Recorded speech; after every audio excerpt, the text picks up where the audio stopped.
from Jerusalem all the way around to Illyricum. Okay, now, you get a little map. That's right up where Albania is, sort of, the Balkans. So Jerusalem up through Syria, around the corner, through Turkey, over down the east coast of Greece, up the other coast, bang, there's Illyricum. That's a lot of people and a lot of territory. From Jerusalem and all the way around to Illyricum, I have fulfilled the ministry of the gospel of Christ. That's unbelievable that he would say that.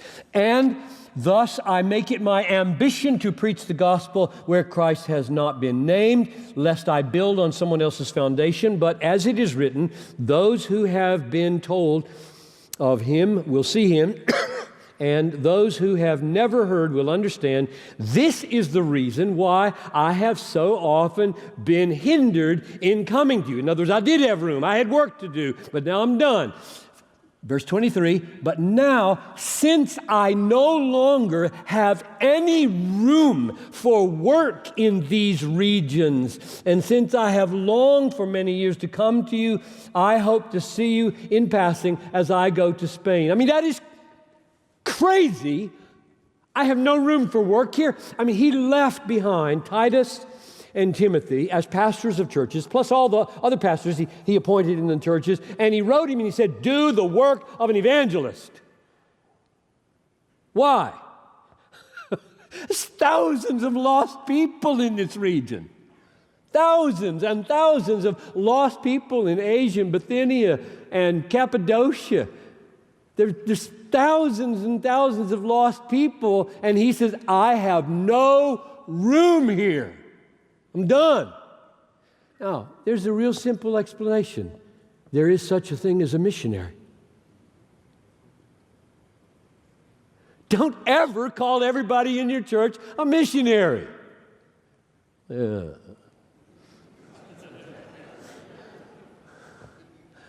Or, if you have to, think of a new name for this.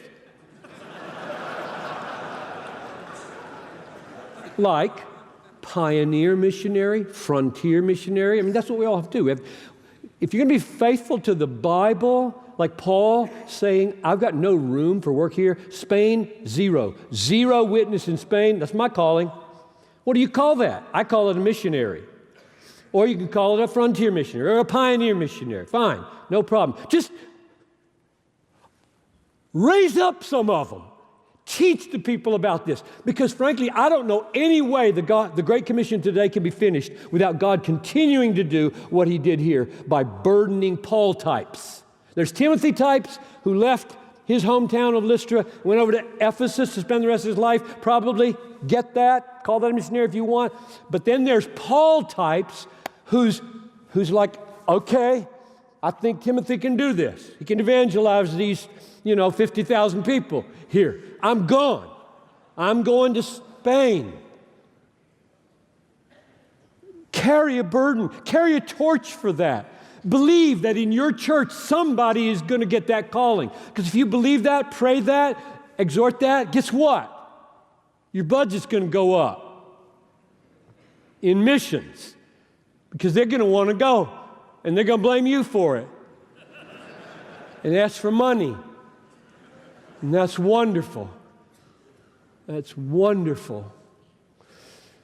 I no longer have any room for work in these regions is a calling that we must pray for and work for today, because the unengaged peoples today will not be reached without Paul-type missionaries who feel this way. And I'm just praying right now that in this room, handful, armful of you would feel that call.